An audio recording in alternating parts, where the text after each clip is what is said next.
नमस्कार दोस्तों, स्वागत है आपका फोटो एडिटिंग की एक और बेहतरीन क्लास में। आज हम बातचीत करेंगे कि सिलेक्शन फोटोशॉप में किस तरीके से काम करती है, कैसे मास्किंग आप कर सकते हैं सिलेक्शन करने के बाद और किस तरीके से आप उसे रिफाइन कर सकते हैं।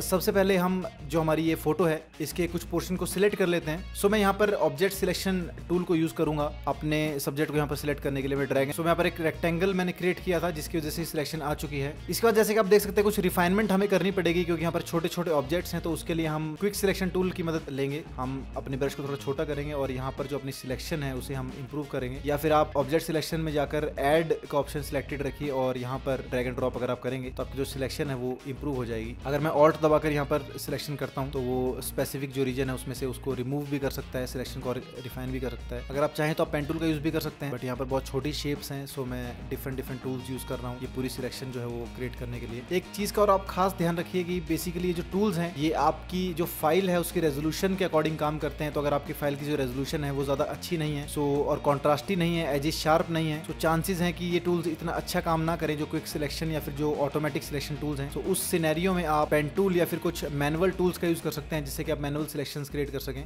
क्विक सिलेक्शन में आप एक चीज का ध्यान रखिए कि कभी भी आप सिलेक्शन अगर गलत होती है तो उसे अंडू ना करें, रादर देन उसे ऑल्ट दबाकर उसे वहाँ से सबट्रैक्ट करें, जिससे कि क्विक सिलेक्शन टूल को याद हो सके कि आपको कौन सा एरिया जो चाहिए और कौन सा एरिया नहीं चाहिए। ये बेसिकली याद करता है ये टूल।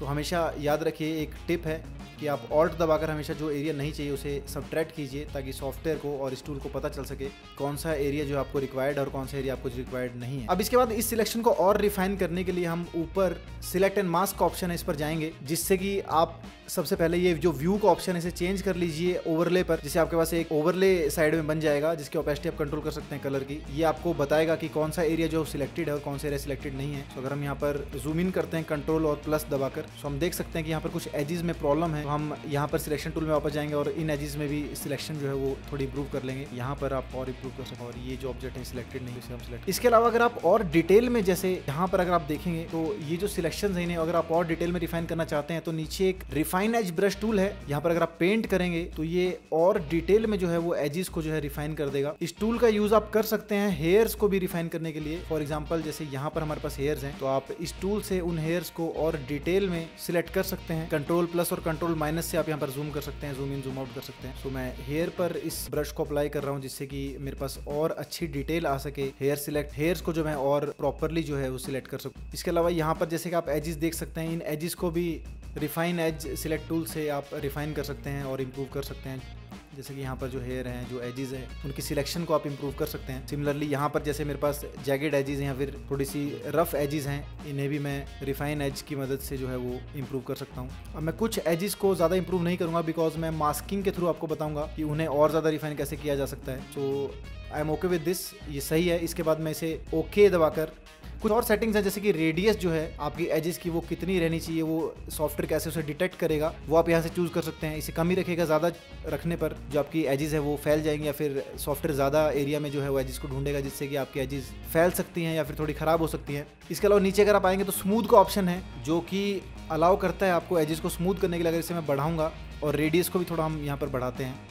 यहाँ पर जैसे कि आप देख सकते हैं ये जो एरिया है या फिर ये जो एरियाज है जहाँ पर आपकी जो एजेस है वो मीट कर रही हैं, वहाँ पर सॉफ्टवेयर ने जो है कर्व्स जो है वो क्रिएट कर दिए हैं, कुछ कर्वेचर्स बना दिए हैं। जैसे कि यहाँ पर अगर आप क्लियरली देख सकते हैं ये कर्व बन चुकी है। इसी में अगर मैं रेडियस को कम करता है या फिर स्मूथनेस को कम करता हूँ तो वो कर्वेचर वहाँ पर नहीं है, बट अगर मैं रेडियस को बढ़ा लेता हूँ और स्मूथनेस को बढ़ाता हूँ तो वो कर्व्स वहाँ पर क्रिएट हो जाती है। तो रेडियस और स्मूथनेस जो है वो आपकी एजेस को और ज्यादा कर्वी या फिर स्मूथ करने में आपको हेल्प करती है, बट अभी हमें इसकी इतनी रिक्वायरमेंट नहीं है, हमें शार्प एजेस ही चाहिए सिलेक्शन के अंदर। सिमिलरली आपके पास एक फेदर का ऑप्शन है जिससे कि आपकी जो एजेस ब्लर हो जाएंगी। जैसा कि आप यहाँ पर देख सकते हैं एजेस जो ब्लर हो चुके हैं, फेदर कम करने पर एजेस जो है वो शार्प रहेंगी। तो स्मूथ कर्व करता है एजेस को और फेदर जो ब्लर करता है। ऐसे ही आप फेदर करके कॉन्ट्रास्ट भी बढ़ा सकते हैं। कॉन्ट्रास्ट जो है वो बेसिकली आपकी एजेस को शार्प करता है वापस। इससे देखिए एक बेनिफिट भी है बट एक नुकसान भी है। बेनिफिट ये है कि अगर हम नीचे यहाँ पर हाथ पर जाएंगे, जो आपकी सिलेक्शन थी यहाँ पर, उसके लिए अगर हम फेदर करके उससे कॉन्ट्रास्ट देते हैं तो वो एज ब्लर होकर शार्प होगी, जिसकी वजह से वो जो जैगेड एज थी या फिर जो थोड़ी रफ एज थी वो स्मूथ हो चुकी है। बट नुकसान ये है जैसे जैसे कि आप यहाँ देख सकते हैं जो शार्प एजेस थी वो कर्वी हो गई हैं या फिर वो थोड़ी और सर्कुलर हो गई हैं, जिसकी वजह से आपकी डिटेल कम हो जाएगी। सो ये सिर्फ आपको तभी करना है जब आपकी एजेस ज्यादा रफ हो। अगर आपकी सिलेक्शन अच्छी हुई है तो उसमें ज्यादा फेदर ना बढ़ाएं और कॉन्ट्रास्ट भी नॉर्मल ही रखें। बट इसका आप यूज कर सकते हैं अपनी सिलेक्शन को एनहांस करने के लिए। और शिफ्ट एज का एक लास्ट में ऑप्शन है, जिसे अगर आप नेगेटिव करेंगे तो आपकी जो एज है वो अंदर की तरफ शिफ्ट हो जाएगी, और अगर इसे पॉजिटिव करेंगे तो ये आपकी जो एज है वो एक्सटेंड हो जाएगी। तो शिफ्ट एज के ऑप्शन को भी आप सिलेक्ट कर सकते हैं। अभी हम इसे -2 या -1 रखते हैं ताकि एज थोड़ी सी अंदर आ जाए। और अब हम अपनी सिलेक्शन को कंप्लीट करने के लिए यहाँ पर ओके क्लिक करते हैं। सो ये मेरे पास सिलेक्शन आ चुकी है। अब मैं इस सिलेक्शन को कैसे यूज कर सकता हूँ अपनी लेयर को सिर्फ इतना कट आउट करने के लिए और बैकग्राउंड रिमूव करने के लिए। उसके लिए मुझे यहाँ पर एक मास्क का ऑप्शन है जिसे कि हम सिलेक्ट कर सकते हैं। बिकॉज अगर हम इस लेयर को Ctrl+X करके कट करके Ctrl+V से पेस्ट करते हैं एक न्यू लेयर पर, तो हम ये भी कर सकते हैं, नीचे वाले लेयर को हम ऑफ कर सकते हैं। बट जैसे कि आप देख सकते हैं अब यहाँ से जो बाकी फाइल है वो गायब हो चुकी है। बट अगर मुझे कुछ एज को रिपेयर करना हो या फिर जैसे ये है यहाँ पर किसी पॉइंट को ऐड करना हो वापस, जैसे कोई भी अगर पॉइंट यहाँ से गायब हो चुका उसे ऐड करना हो तो वो मैं नहीं कर सकता हूँ। तो उसके लिए मुझे क्या करना है, इसको मैं अंडू कर रहा हूँ और सिलेक्शन पर हम वापस आते हैं। यहाँ पर मैं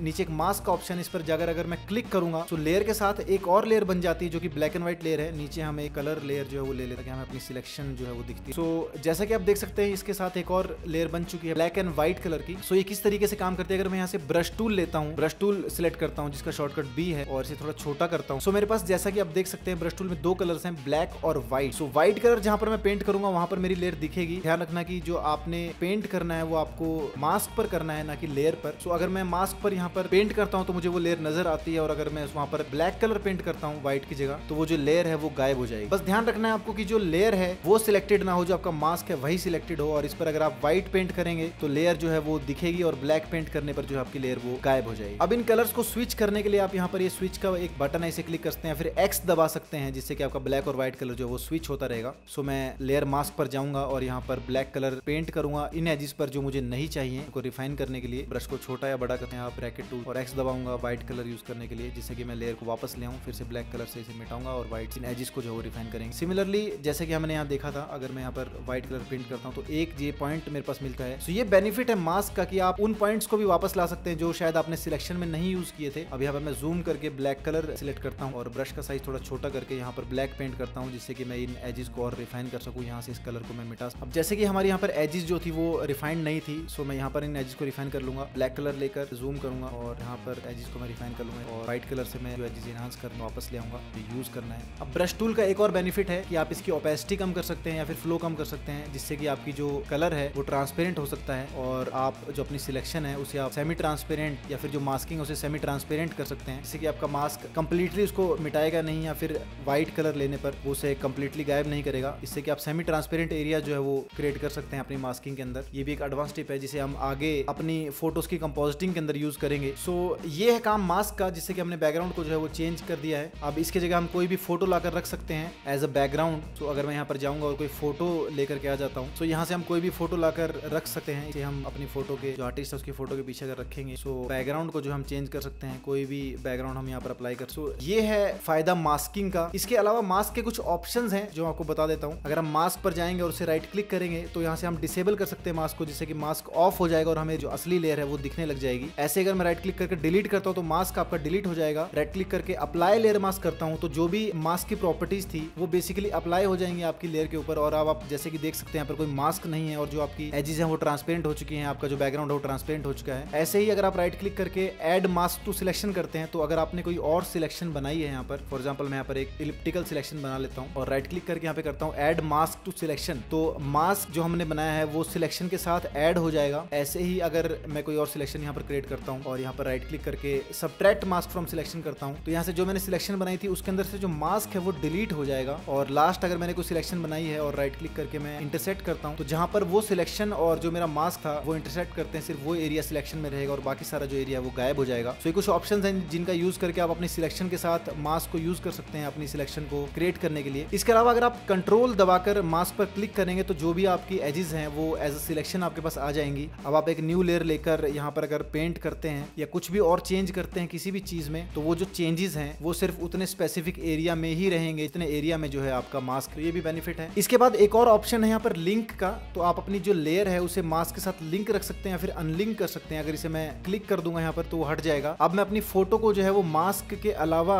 कहीं पर भी मूव कर सकता हूँ, और अगर इसे मैं लिंक रखूंगा तो जहां भी मैं फोटो को मूव करूंगा जो आपका मास्क है वो उसके साथ साथ मूव करेगा। ऐसे ही आप मास्क को भी इंडिविजुअली अलग से मूव कर सकते हैं। अगर आप लिंक हटा दें तो ये भी एक बहुत अच्छा ऑप्शन है जिसका यूज करके आप अपनी जो लेयर है और मास्क को अलग कर सकते हैं। अब मान लीजिए अगर मुझे इस फोटो में आर्टिस्ट के हेड के पीछे कोई सर्कल क्रिएट करना है तो मैं इस लेयर को डुप्लीकेट करता हूँ और नीचे वाली लेयर पर से मास्क को डिलीट कर देता हूँ। तो नीचे मेरे पास नॉर्मल लेयर है और उसके ऊपर जो है आपकी सिलेक्टेड लेयर है। अगर आपको सिर्फ सिलेक्टेड या कोई एक स्पेसिफिक लेयर देखनी है सो उसके लिए आप अपनी लेयर पर जाइए और ऑल्ट दबाकर जो आई बटन है उस पर क्लिक कीजिए तो सिर्फ और सिर्फ आपको वही लेयर दिखेगी जो आपकी सिलेक्टेड लेयर है। इसको अगर आप फिर से ऑल्ट दबाकर आई पर क्लिक करेंगे तो वापस से सभी लेयर्स दिखने लग जाएंगी। मैं ऑल्ट पर क्लिक करता हूँ तो सिर्फ ये लेयर मुझे दिख रही है और इसके बैकग्राउंड में जो है वो दूसरी लेयर है मेरे पास। तो बेसिकली अब मुझे ऐसा कुछ करना है। सो अब मैं चाहता हूँ कि इस लेयर के पीछे कुछ ऐसा क्रिएट करूँ, एक सर्कल टाइप जो कि किसी स्पेसिफिक कलर का हो। तो उसके लिए मैं इन दोनों लेयर्स के बीच में एक न्यू लेयर क्रिएट करता हूँ और यहाँ से इलिप्स लेता हूँ और शिफ्ट दबाकर उसे प्रॉपर सर्कल बनाऊंगा और इसे बिल्कुल अपने आर्टिस्ट के हेड के पीछे रखेंगे यहाँ पर। और इसमें कोई भी कलर बकेट टूल यहाँ पर हमारे पास है, इससे पेंट बकेट टूल हम लेकर कोई भी कलर जो है वो पेंट कर सकते, ब्लू कलर कोई भी और टिंट जो हम चाहते हैं। सो बेसिकली ये फायदा है मास्किंग का और सिलेक्शन का जिसकी मदद से आप अपनी लेयर के बैकग्राउंड को जो है वो रिमूव कर सकते हैं या फिर उसे चेंज कर सकते हैं। सो आज हमने समझा मास्क के बारे में, मास्क किस तरीके से काम करते हैं। आज की क्लास में इतना ही, मिलते हैं आपको अगली क्लास में। Until then this is inside AKY, take care, bye bye.